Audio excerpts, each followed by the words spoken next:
All right, thanks, Ginger. Let's get to this morning's education impact. So yesterday, we showed you where Arizona stands on teacher retention. So this morning, we take you inside one West Valley district that's become the highest paying in the state, and it's actually kept 95% of its teachers year after year. You do not hear that number in Arizona. Right, and you know, money isn't always the full story, but it is a really strong start. Yeah, it does help. Nohelani Graf shows us what's working in the Tolleson Union High School District and how others might learn from it. No, hey, I wish that everyone could just copy what's going on here. Right, so you have to listen to a few of these key things. Okay. 10 years ago, so you got to play the long game here, that's starters. 10 years ago, this district was losing teachers as fast as it could hire them. Now, they are turning down applications by the dozens. And when I spoke to the superintendent as well as a longtime teacher there, they both told me near the exact same thing, almost word for word, and they hadn't compared notes at all. We did it on 2 different days.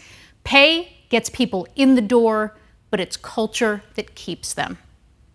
The Tolleson Union High School District went from below the state average in teacher pay to the top of it. But that didn't happen by accident, and it didn't happen overnight. For years, Jeremy Calles shaped the district's finances as its chief financial officer. So when he was named superintendent in 2023, he made his first move. Raises. Big ones. 5 to 10% at a time. A teacher that was making $40,000 when I first got here, which was about an average teacher, will now be making over $89,000 next year. So their salaries more than doubled. And it wasn't just teachers. We've increased salaries for all staff at the same pace. So there's no need to feel guilty, because while you're getting your 10% pay raise, so was that instructional assistant that was next to you, so was that bus driver who brought you the students. The district didn't stop at salary. It covers up to $5,000 in tuition for a master's or doctorate program. New this year, up to 3 weeks of paid parental leave. Now, the money didn't come from nowhere. Tolleson voters approved tax overrides repeatedly over more than a decade, giving the district more money than the state alone provides. It is a tool any Arizona district can ask its own voters for, but only if voters say yes. It does take time, but more important than time, it takes buy-in. We are all going to commit to the goal of what is the greatest education system that we could possibly build for our children. If you have people that are willing to do that, the math is easy. Talk to teachers on the ground here, and the money is only part of the conversation.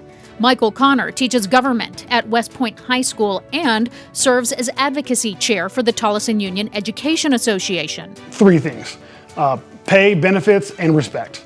Those are the 3 things that this district does really, really well. That respect, Connor says, shows up in how much input teachers actually get. On every campus, we have a teacher mentor that works with everybody. Folks in the district office, we have curriculum coordinators that can pop into your classroom, folks that are specific to like social studies or math or English or writing. You say, hey, I've got an issue right now going on in this class, and you email them. The next day they're in your classroom offering you help. Connor believes that's the winning formula that not only draws teachers in, but keeps them there. Certainly why he's stayed for 14 years. I've never felt alone in this district. I've always had support. Giving teachers a seat at the table. He was very big on that. Now, to be fair, not every dollar in this district's budget has come without controversy. A multi-million-dollar leaseback arrangement with a neighboring district did draw political scrutiny and even legal challenges. But Calles says districts have to get financially creative to compete with the private sector that is driving Arizona's expanding school voucher program. And also, we recognize that not every district has Tolleson's options. So tomorrow, we're going to look beyond the paycheck even further at how one declining enrollment district in Central Phoenix, as well as a fast-growing charter network, are both betting on something other than salary to help keep their teachers. Guys?